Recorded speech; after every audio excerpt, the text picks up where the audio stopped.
December, hear the word of the Lord. I stand this day not as a victim of time, not as one confused about seasons, but as one who understands that times and months are spiritual gates. Every month answers to a voice, and today I speak as one ordained to declare the purposes of God. December, hear me, you shall bring good news to my family. There are families that have cried from January till now. There are homes waiting for divine visitation. There are destinies stretching, longing for the touch of God. This is not merely a declaration of emotion.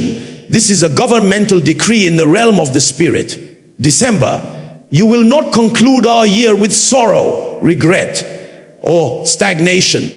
You are mandated by God to deliver goodness, help, and open doors. Every December carries two possibilities: the possibility of fulfillment or the possibility of frustration.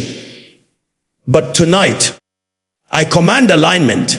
I summon the spiritual climate over the last month of the year. December, by the authority of God, bend to favor my family. Let every day of this month echo testimonies. Let every sunrise announce mercy. Let every hour birth answers. In this season, the earth is under pressure. Many hearts are weary. Many minds are tired, and many families are wounded. But the God who crowns the year with his goodness is still enthroned. He still visits homes. He still restores broken places. He still lifts men from the dust and places them among princes. So I declare, let there be divine remembrance. Let the books of favor open concerning my household. Every good thing written for us this year that has not manifested, I call you forth now. Every helper ordained by heaven, but delayed by spiritual resistance, appear. Every blessing hanging in the realm of prophecy, manifest. December, you will not swallow my expectations, you will deliver them. You will not delay my miracles, you will accelerate them. You will not frustrate my family, you will elevate us. I decree that strange favor will locate my home. Doors we knocked all year without answers, let them open. Reports we feared, let them be overturned. Battles we fought silently, let them end tonight. December, hear me. You shall be a month of joy, laughter, restoration, and divine intervention. I declare peace over my family. I declare abundance. I declare healing. I declare turnaround. I declare supernatural visitation. Let angels be deployed on assignment. Let every dark cloud over my home lift. Let every prophecy spoken by God begin to run swiftly. December, you will deliver good news by fire, by grace, by mercy, and by the faithfulness of God. The understanding that December is a spiritual gate that can be addressed is not just poetic language. It is a deep spiritual technology rooted in the mystery of times and seasons. In the realm of the Spirit, months, days, and years are not empty containers. They are spiritual gates, portals that open into possibilities, experiences, and manifestations. When we say December, hear me, we are not speaking into the air. We are engaging a system designed by God in which time can respond to the voice of a man who speaks from alignment. Every season carries a spiritual atmosphere, and this atmosphere is influenced by the decrees, expectations, and dominion of those who understand their covenant with God. December, in particular, is a prophetic junction. It is the month that gathers the weight of the entire year. Its victories, its battles, its delays, its silent prayers, and positions it before the gate of transition into a new year. This makes December a highly responsive and highly sensitive spiritual season. When a person stands with understanding and speaks to the month of December, what they are doing is placing a demand on the spiritual climate of that season. You are not negotiating with time. You are commanding time to align. Time was created by God, and anything created can hear, respond, and obey the authority of the Creator's instructions delivered through man. The Bible says, Command ye me concerning the works of my hands. Time is part of the works of his hands. December, therefore, is not passive. It listens. It carries memory. It responds to prophecy. It can be instructed to release what was held back, to bring what belongs to you, and to bow to divine purposes concerning your family. Understanding December as a spiritual gate gives you the boldness to speak with authority. Many people fear the end of the year because it exposes the gap between expectations and reality. Some look at the calendar and feel defeated. But a man of understanding looks at December and sees a gate, not a verdict. A gate can be opened, and whatever is standing behind it can be summoned. A gate can be shut, and whatever seeks to bring sorrow can be denied access. December, therefore, becomes a month of spiritual negotiation where the believer stands before the gates and declares, "Lift up your heads, O ye gates." This is not mere encouragement. This is a legal instruction in the realm of the Spirit. When you address December, you are also speaking to the spiritual forces assigned to that season, both divine and adversarial. Heaven assigns angels to seasons, and darkness attempts to resist them. This is why many people experience unusual battles, strange delays, or unexpected breakthroughs around the end of the year. The gate is contested. The one who understands this does not walk through December casually. They approach it with prophetic consciousness. They speak, they decree, they align. They declare what must happen and what must not happen. They forbid December from becoming a month of sorrow, loss, or regret. They permit only what carries the signature of God. Speaking to December is also a way of activating what has been inactive. There are blessings that have been written into your year, but they require trigger, command, to manifest. December is the month where divine remembrance is activated. It is the season where God completes cycles, answers long-standing prayers, and fulfills prophecies that seem silent. When you stand and say, "December, hear me," you are invoking a divine laws, the law that the end of a thing shall be better than the beginning. You are compelling December to obey the pattern of God, that the closing of a year must be crowned with goodness. Therefore, addressing December is not superstition. It is spiritual intelligence. It is the believer exercising dominion over time, commanding seasons to deliver their portion, and aligning the spiritual atmosphere of the month with the purposes of God. When spoken from revelation, such declarations do not return empty. They shape the month. They open the gate. They compel December to bring good news to your family. When we declare that the family is the focus of divine visitation, we are acknowledging a spiritual principle that God's dealings with individuals often overflow into households. God does not bless in isolation. He blesses in patterns. And one of the most consistent patterns in Scripture is his commitment to families.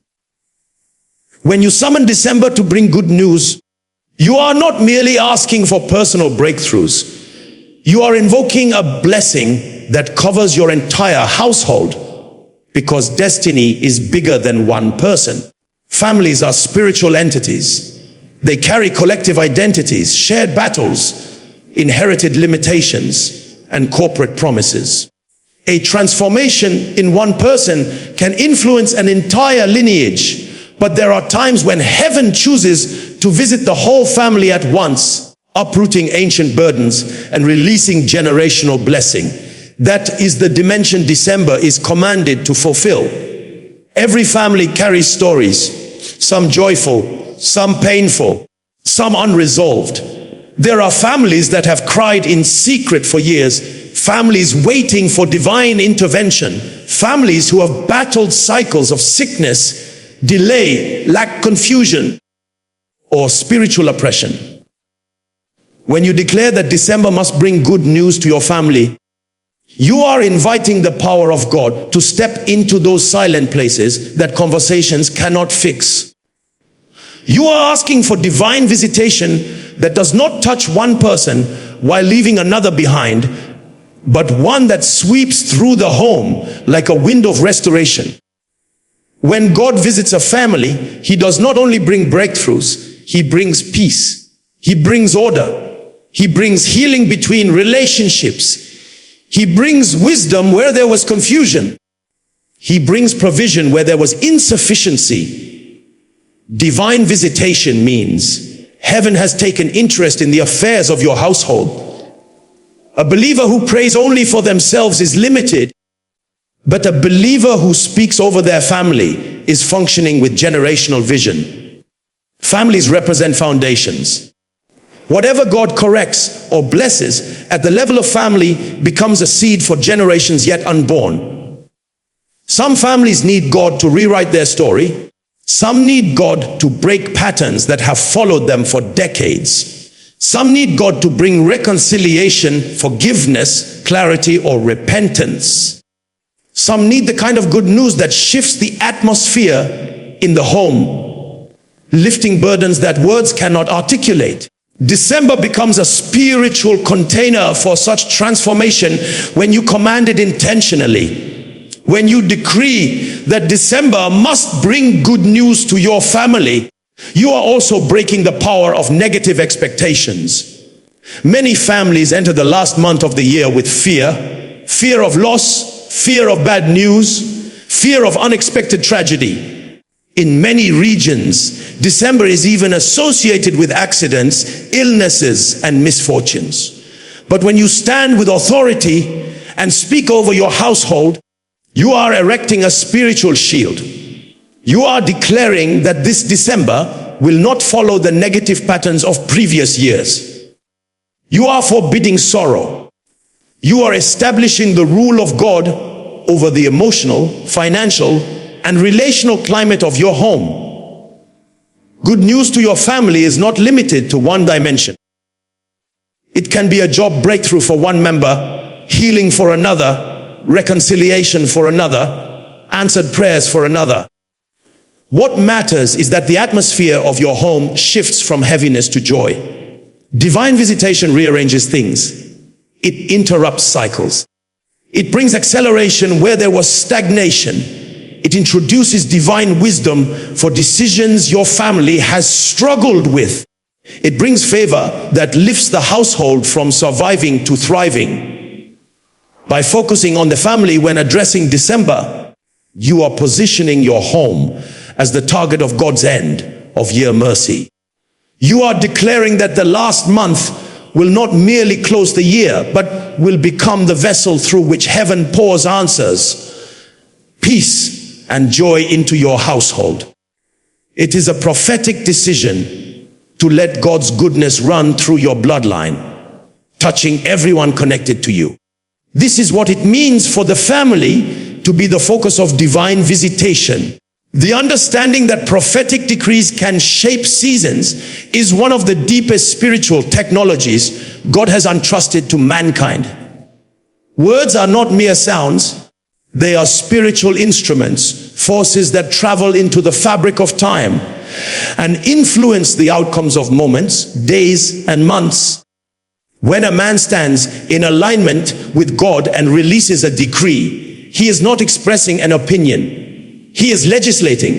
He is establishing order in the unseen realm, and the unseen realm, in turn, governs the visible world. Seasons do not change simply because time passes. They change because a voice speaks. Nothing in the spirit moves automatically.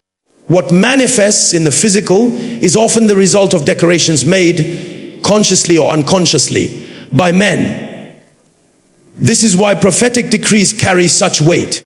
A decree is a command rooted in spiritual authority. It is different from a prayer request, different from a wish, and different from a hopeful statement. A decree originates from revelation, an understanding that God has authorized his children to speak his will into existence. When you decree over a season like December, You are not begging the month to comply. You are invoking your God, given authority to shape what happens within it. You are telling the spiritual atmosphere, this is what must happen. And heaven, responding to a legal order, sends angelic forces to enforce it. There are people who move through the year passively, waiting to see what time will offer them. Such individuals are often victims of circumstances, tossed by uncertainties and surprises. But there are others who understand that seasons are created by decisions and declarations. They do not wait for December to announce itself. They announce to December what it must deliver. They decree peace instead of turmoil, favor instead of delay, restoration instead of loss, progress instead of stagnation. When such declarations are spoken from a heart aligned with God's word, they begin to configure the month spiritually. Atmospheres shift. Delays break. Doors begin to respond. People you have never met begin to feel nudged to help you. Expected and unexpected blessings begin to move towards you. All because a decree has gone forth. Prophetic decrees are powerful because they work with spiritual laws that govern creation. One of those laws is the law of words, the principle that everything responds to sound. Creation itself began with a decree, let there be. If God models creation through words, then man, made in his image, has also been given the capacity to create through speech. This is why silence can be dangerous. When a person is silent in a critical season, they allow external forces to decide their outcome. When a person speaks, they take ownership of the season and direct it toward divine purpose. Seasons without decrees tend to default to patterns, and not all patterns favor progress. But a decree can interrupt any negative pattern and introduce a new expectation into the atmosphere. When you issue prophetic decrees, you also align your faith with God's intentions. Decrees strengthen conviction. They shift your mindset from that of a passive observer to an active participant in God's plan. They cause your heart, your mind, your words, and your atmosphere to harmonize with what you expect from God. This alignment attracts divine intervention. Heaven responds to faith-filled words because such words demonstrate trust in God's sovereignty and in his covenant. Prophetic decrees also create boundaries in the spirit. They determine what is permitted and what is forbidden. When you decree that December will bring good news, you are simultaneously forbidding the month from permitting sorrow, tragedy, or shame. You are erecting a spiritual boundary around your family's experiences, ensuring that anything contrary to God's will is denied access. This is not superstition. It is spiritual legislation. Ultimately, prophetic decrees shape seasons because they activate heaven's partnership with the believer. God moves when his people speak his word with authority. Seasons shift, atmospheres change, blessings are released. All because a decree went forth from the spirit of a man who understood that time itself listens to the voice of faith. When we declare that delayed blessings must be released before the year ends, we are invoking a spiritual principle that nothing spoken by God is ever permitted to remain suspended indefinitely. Every prophecy, every promise, every breakthrough assigned to a year carries a divine timing, and when that timing seems delayed, it does not mean denial. Delay often represents spiritual contention, demonic interference, or simply a lack of necessary alignment from the believer. But the moment understanding comes and a decree is released, what has been held back begins to respond.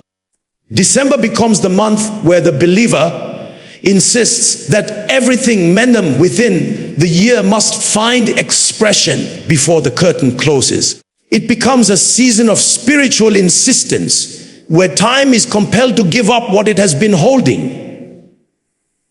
There are blessings that heaven prepared months earlier, answers to prayers, open doors, relationships, resources, opportunities, healings, restorations. But for various reasons, they did not manifest. Some delays come because the enemy understands the power of timing. A blessing received too late can lose its impact. A breakthrough accessed after a critical moment may not carry the same weight.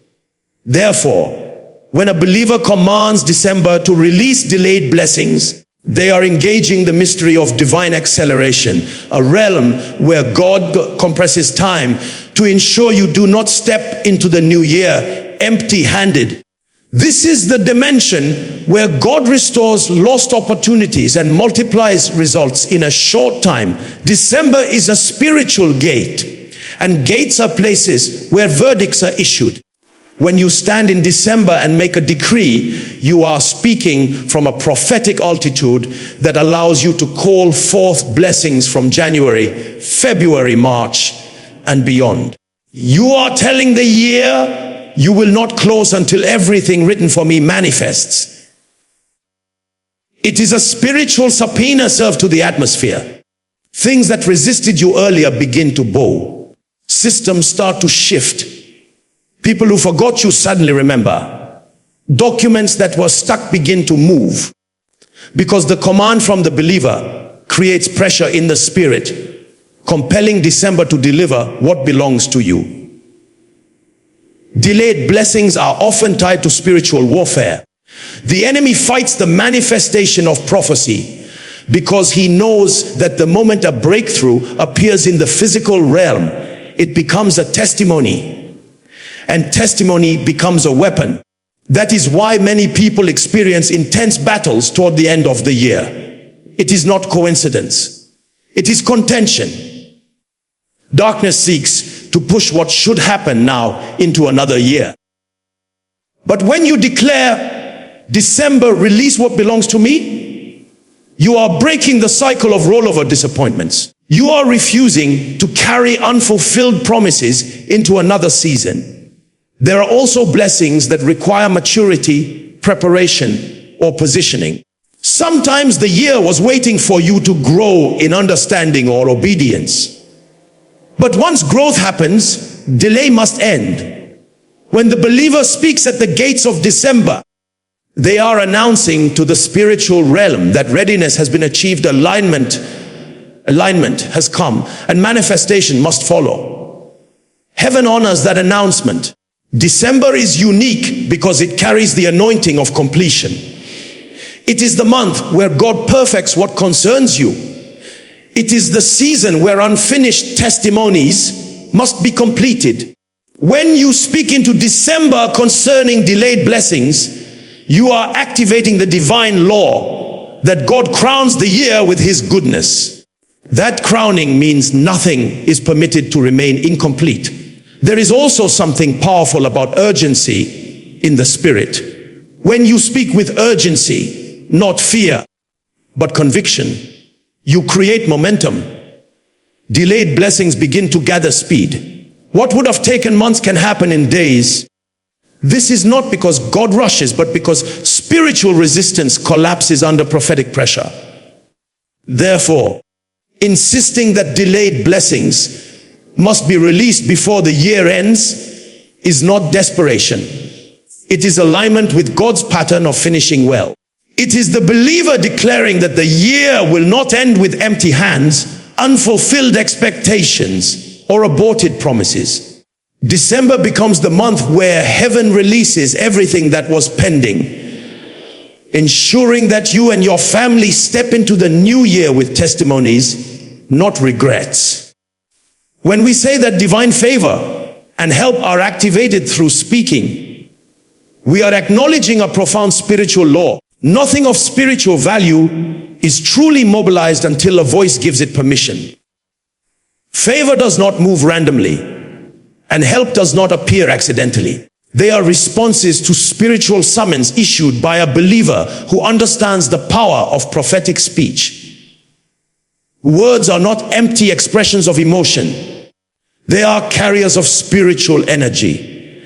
They create pathways in the unseen realm through which help, favor, and breakthrough can travel into a person's life. When you speak intentionally into a month like December, you are activating spiritual forces that have been assigned to respond to your voice. Heaven listens when a believer speaks from revelation. Favor, by its nature, is supernatural. It positions you where your efforts alone could not take you. It lifts you in ways that are not proportionate to your labor. But favor is also sensitive to atmosphere, and atmosphere is shaped by words. Many believers desire favor, but do not understand that favor must be called.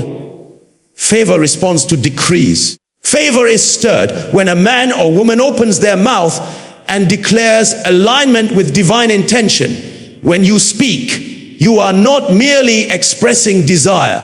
You are creating spiritual authorization for help to locate you. This is why silence is dangerous in critical seasons. Silence allows the environment to make decisions on your behalf, while speaking empowers heaven to intervene. Help is also a spiritual entity. There are helpers assigned to every destiny, but helpers often remain dormant until the right sound is released. The spiritual realm recognizes sound as instruction. Sound guides angels. Sound pushes back darkness. Sound activates people who have forgotten you. Sound awakens relationships, opportunities, and connections that were spiritually asleep. When you declare, December, bring good news to my family, you are summoning help visible and invisible, and commanding the forces aligned with your destiny to begin to move in your direction.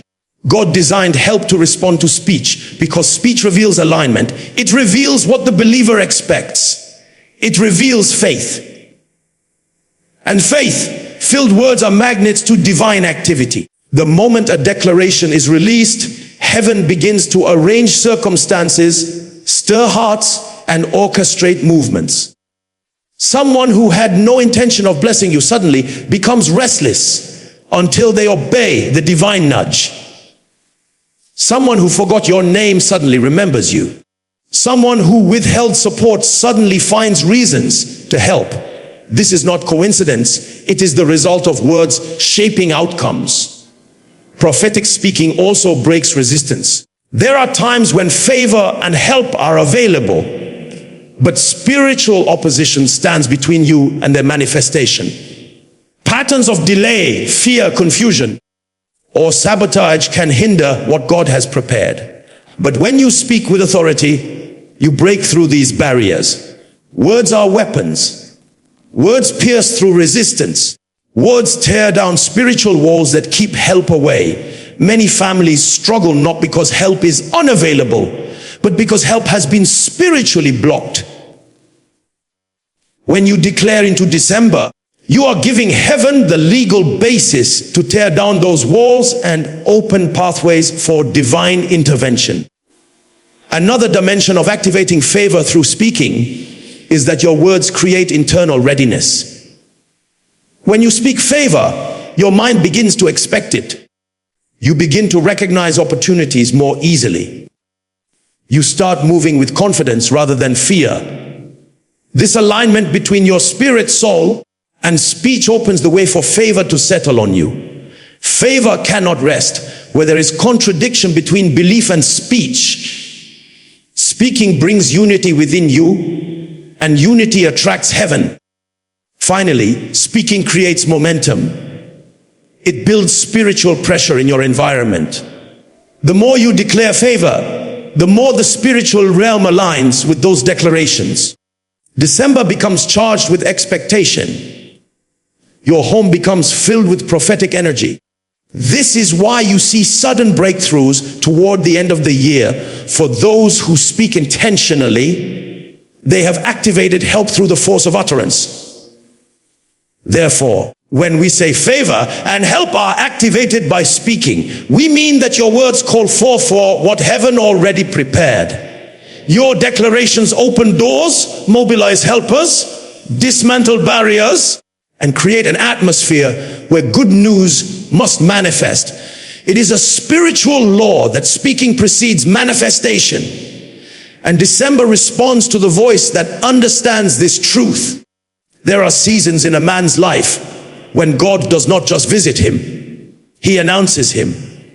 There are moments when heaven itself seems to lean toward the earth, waiting for a response, waiting for a declaration, waiting for a posture of faith that can authorize the release of long-awaited manifestations.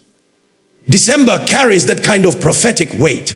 It is never just a month, it is a spiritual window, a prophetic gate into endings and beginnings, a season where God ties up loose ends and seals testimonies with his signature. And if you are discerning, you will recognize that every gate responds to sound. Words charged with revelation and conviction. This is why you must speak into December with the understanding that your words are not empty. They are spiritual instruments enforcing alignment and commanding outcomes. When you declare to December, bring good news to my family, you are not speaking as a desperate person. You are speaking as one who understands spiritual government. You are standing as a gatekeeper over your household, legislating the will of God in the earth. Good news is not luck. It is not coincidence. Good news is the evidence that God has been allowed to move. It is the manifestation of answered prayers, divine interventions, angelic activities, and supernatural orchestrations that gather together to announce that God has remembered you. And when God remembers a man, he remembers everything connected to him. His family, his destiny, his generational lineage. But you must understand something powerful. Good news is often the final product of a process that has been quietly taking place in the background of your life. Heaven does not rush, heaven prepares. And sometimes the silence of God is not his absence, it is his construction. While you were praying, God was arranging. While you were waiting, God was aligning. While you were crying, God was designing doors, opportunities, connections, and solutions. December simply becomes the month where all the invisible transactions of the Spirit take on visible expression. This is why you must not approach this season casually. You must command it with intelligence, with revelation, with the awareness that heaven is ready and earth is waiting for your voice. When you speak into December, you are not just hoping for change. You are summoning divine activity. You are placing a demand on the covenant of God that guarantees that he crowns the year with his goodness. Every year has a crown, and that crown is reserved for those who know how to provoke it. Good news is part of that crown. Restoration is part of that crown. Reconciliation, healing, open doors, sudden breakthroughs. These are all dimensions of the crown that God places on the final stretch of the year.